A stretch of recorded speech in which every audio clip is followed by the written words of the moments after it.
우리가 지난 시간에 요시야 왕이 성전을 이렇게 수리하다가 율법책을 발견한 이야기를 함께 나눴습니다. 그래서 그 율법책을 발견하고 나서 자기도 여태까지 본 적이 없는 하나님의 말씀을 읽고서는 우리가 이 하나님의 말씀대로 살지 않아서 지금 이 모양 이 꼴이구나 라는 것을 깨닫게 됩니다. 그래서 요시야 왕이 하나님 앞에 회개했다. 그래서 하나님이 그 요시야 왕의 그 회개의 기도를 들으시고 응답해 주셨다. 우리가 지난 시간에 그런 이야기를 함께 나눠봤습니다. 오늘 본문에서는요, 그런 요시야 왕이 이제 그 율법책의 말씀을 본격적으로 지키기 위해 종교개혁을 단행하는 모습을 보여줍니다. 이 종교개혁 전에도 그랬던 왕들이 있었어요. 그랬던 왕들이 있었습니다. 그런데 오늘 본문을 보면 하나님께서 이 요시야 왕의 이 종교개혁은 굉장히 특별했다라고 표현하고 있는 내용을 우리가 확인할 수가 있습니다. 열왕기하 23장 25절 말씀을 같이 한번 읽어보겠습니다. 25절 말씀입니다. 함께 읽어보겠습니다. 시작.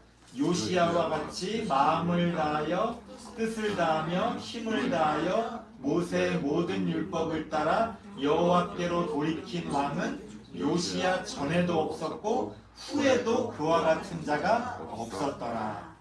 이 하나님께서 아주 특별한 그 성경의 위인들을 이야기할 때 쓰는 표현이에요.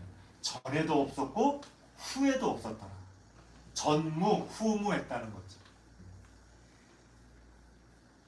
요시야 왕의 이 종교개혁이 하나님이 보실 때에 정말 특별하다고 할 만큼 그런 모습을 보여줬다는 겁니다. 도대체 어떻게 그 종교를 개혁하고 하나님 앞에 바르게 나아갔기에 요시야 왕은 이런 평가를 얻을 수 있었을까요?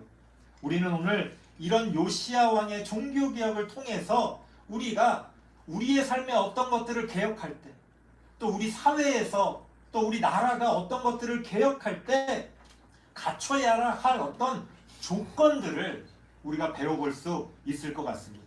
개혁의 조건을 세 가지로 나눠서 한번 살펴보겠습니다.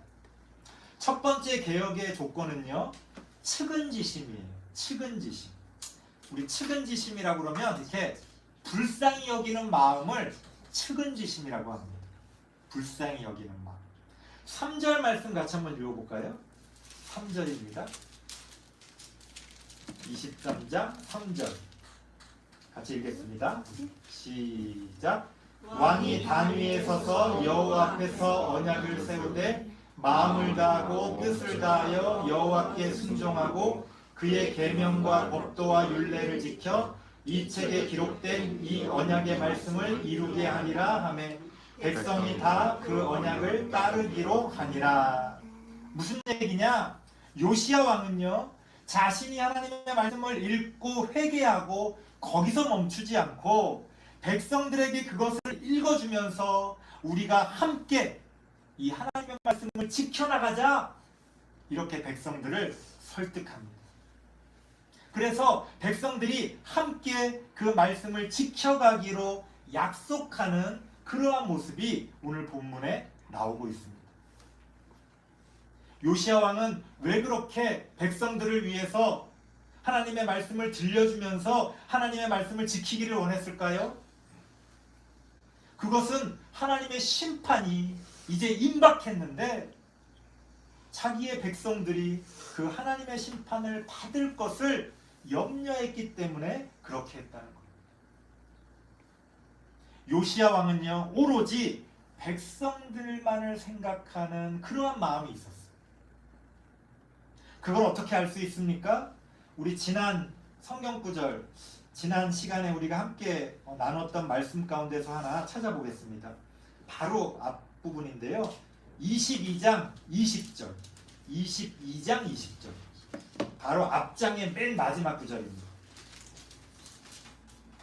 요시야 왕이 하나님 앞에 회개하니까 하나님이 마지막에 이런 예언의 말씀을 해주십니다. 20절 같이 읽겠습니다. 시작.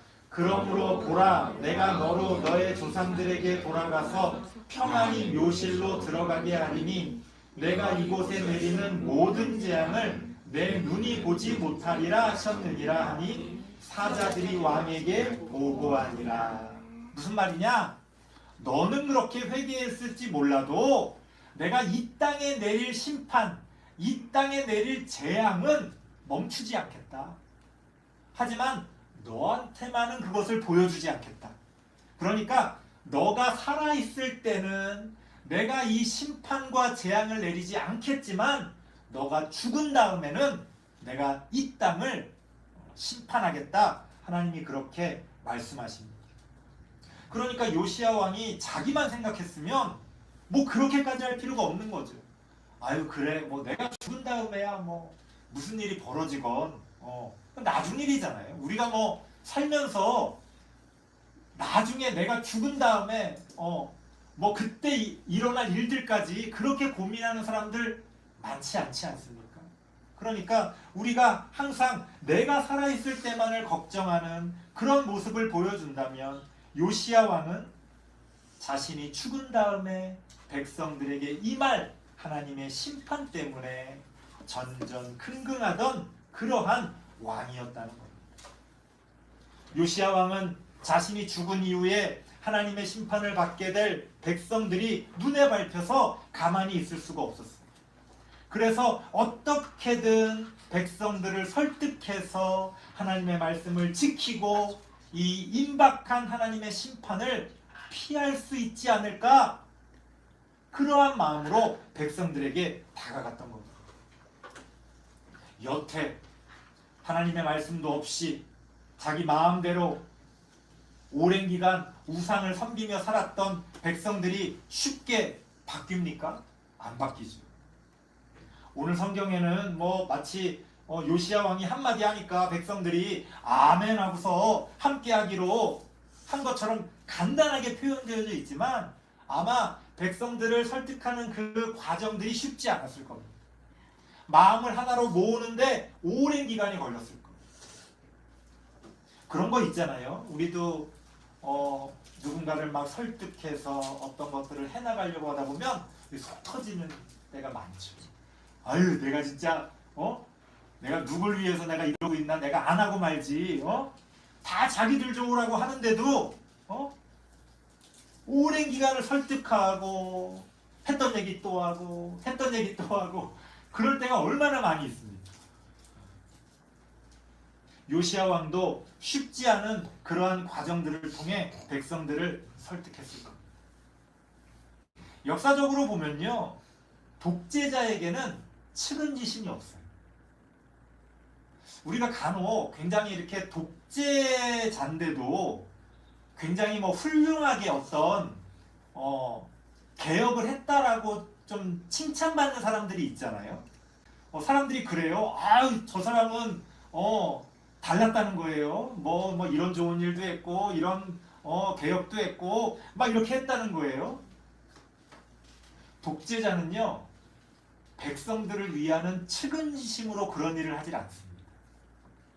독재자는요, 뭔가를 개혁하는 것처럼 보일 때 그저 자기 눈에 거슬리기 때문에 그렇게 하는 거예요. 예를 들어서 재벌을 개혁한다. 그러면 무슨 뭐 자본주의의 폐해가 문제라서 백성들을 위해서 재벌을 개혁하는 게 아니라 이것 봐라. 저 건방진데? 내 눈에 거슬리는 거야. 내 눈에. 그러니까 내 눈에 거슬리는데 개혁이라는 이름으로 백성들을 위한다는 이름으로 쓸어버리는 거죠. 이게 독재자들이 일하는 방식이에요. 그런데 결국 자기를 위해서 하다 보니까 처음에는 그럴듯해 보이지만 시간이 흐르다 보면요, 결국 망하는 길로 가게 돼 있어요. 역사가 증명합니다. 처음엔 뭘 막 하는 것 같아요. 독재자니까 막 밀어붙이잖아요. 그러니까 뭘 막 하는 것 같아.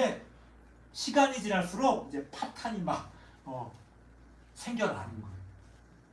왜 이런 일들이 벌어지느냐? 독재자에게는 측은지심이 없기 때문에. 진정한 개혁은요, 측은지심에서 시작됩니다. 다들 자기만 생각하면 진정한 개혁이라는 건 불가능해요. 나는 괜찮아도 괜찮지 않은 다른 사람들이 눈에 밟힐 때 개혁이 시작될 수 있습니다. 나도 어렵지만 더 어려운 사람들이 눈에 밟힐 때 우리가 개혁을 할 수 있는 거예요. 요시야 왕의 개혁은 바로 그러한 개혁이었다는 겁니다. 두 번째 개혁의 조건은요, 꼼꼼함입니다. 꼼꼼함. 오늘 본문을 보면 사실 4절부터 13절까지 굉장히 긴 본문이 전부 다 우상 숭배의 잔재를 없애버리는 모습을 계속 연속해서 보여줍니다. 하나하나 세봤더니 10가지예요. 10가지. 너무 많으니까 뭐 이 시간 이걸 다 우리가 함께 읽기는 어렵고요. 제가 하나씩 짚으면서 10가지를 한번 쭉 설명드려 보겠습니다. 4절 말씀 보면요, 요시야 왕이 종교개혁을 하면서 가장 첫 번째로 뭘 없애버리느냐, 우상 숭배에 사용하던 그릇을 없애버립니다. 그릇을 다 불태워서 재를 만들어버려요. 특이하죠? 그 전에 종교개혁을 했던 사람들은 그 우상의 신당, 제단 이런 걸 없애버렸어요. 근데 요시야 왕은요, 그릇을 먼저 없애버립니다. 왜? 이 모든 종교, 특히 과거의 고대 종교들은요, 무슨 뭐 제사장만 있다고 제사를 드릴 수 있는 게 아니에요. 그 제사의 과정을 다 갖춰야 돼요. 마치 우리 조선시대 때 유교 하에서 제사 드릴 때 어떻습니까? 그릇 깨끗하게 닦아서 어디에 위치해 놓고 어떻게 해야 되고 이런 거 다 있잖아요. 그거 없으면 제사 못 드리는 거예요. 그냥 뭐 땅바닥에다가 돗자리 깔고 제사 드릴 수 있어요? 안 되는 거죠. 그러니까 요시야 왕은요, 꼼꼼하게 그 그릇을 먼저 없애버려요. 참 독특합니다. 이렇게 종교개혁을 했던 왕은 없었어요. 그 다음에 어떻게 하느냐, 5절 말씀을 보니까 우상 숭배를 하던 제사장을 없애버려요. 제사 드리던 제단 없애버려 봤자 그 우상 숭배하던 제사장이 살아있으면 딴 데 가서 또 드리겠죠.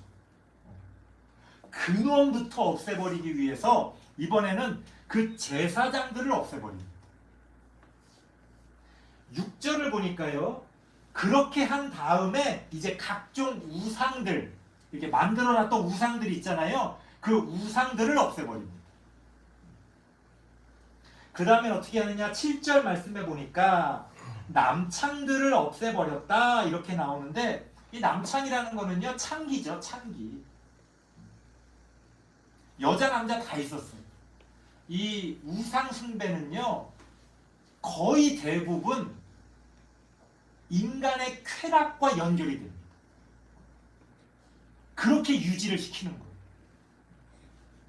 겉으로 볼 때는 뭐 되게 뭐 헌신적이고 훌륭해 보여도요, 실제로 그 안으로 들어가 보면 사람들에게 쾌락을 던져줌으로써 유지를 해요.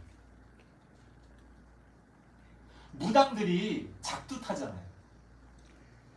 아니, 작두를 왜 탑니까? 뭐 작두를 타야 신이 내리는 거예요? 꼭? 그 작두 보기만 해도 우리 어때요? 막 오금이 저리죠? 사실 이게요, 굉장히 원초적인, 또 좀 나쁘게 말하면 변태적인 쾌락을 자극합니다.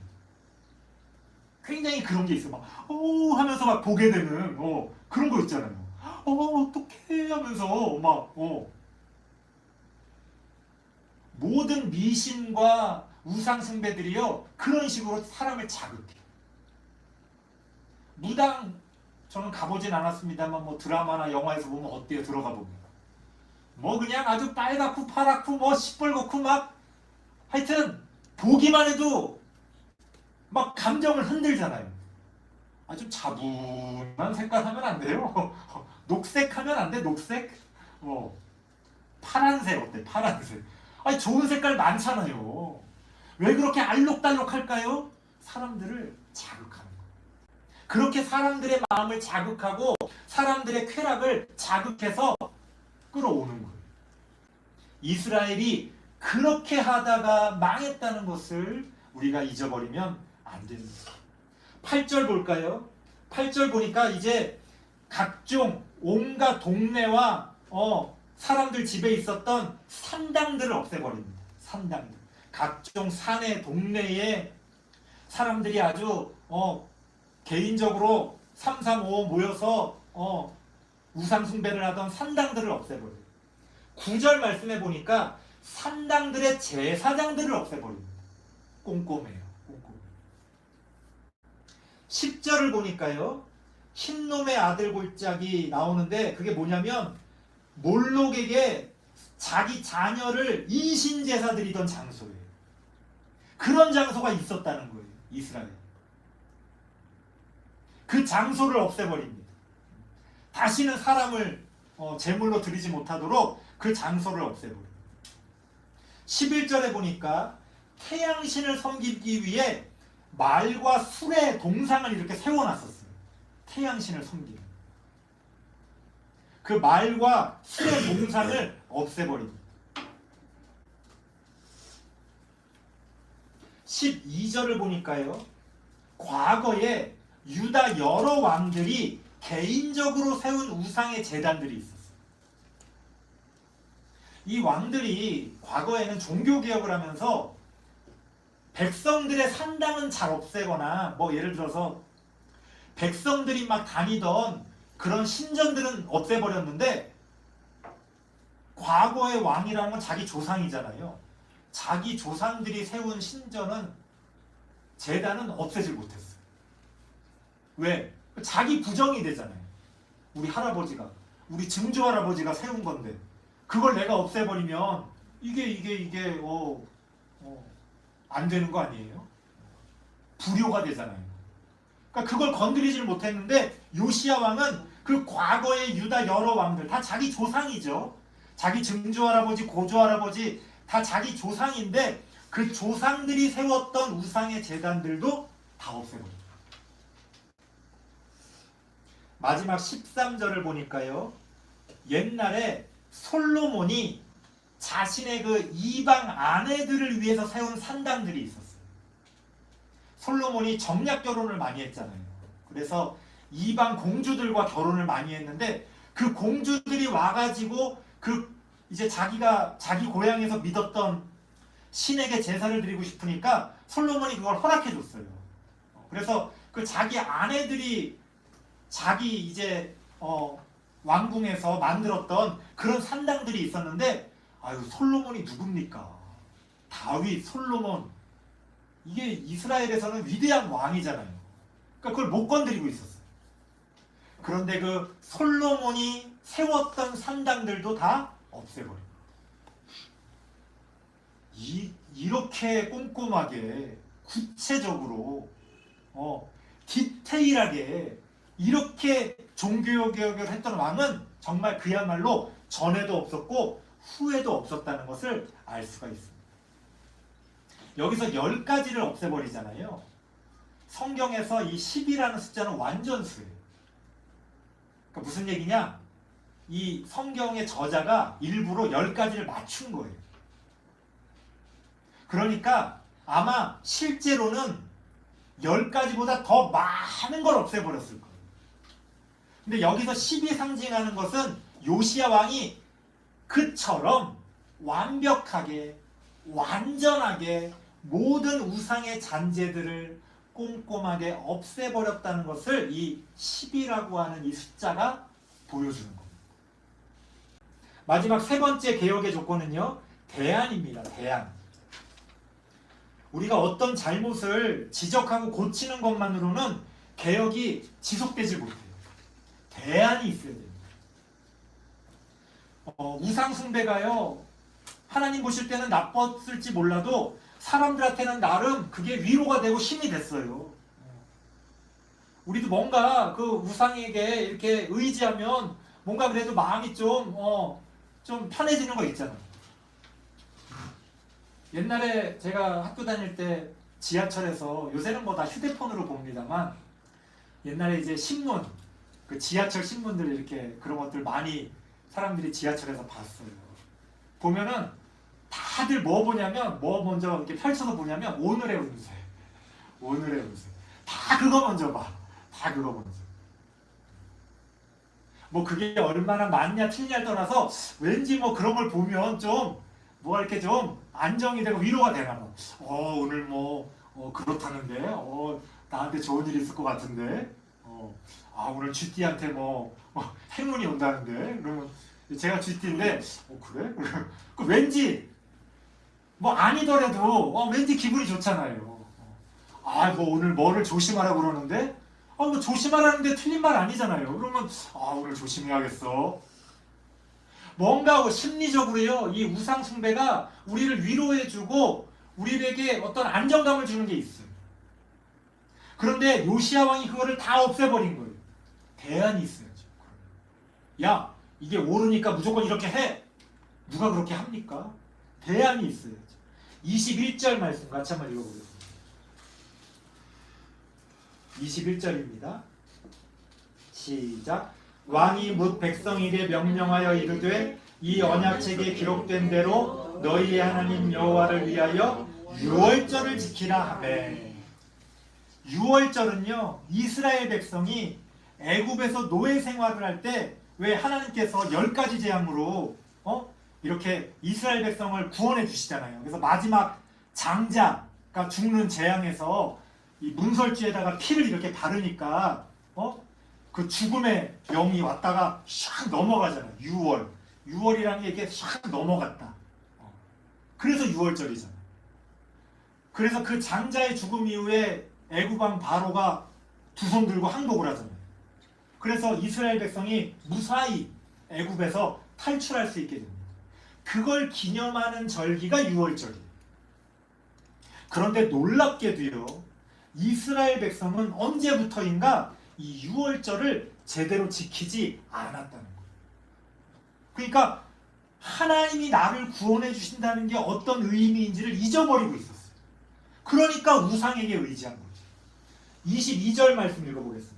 22절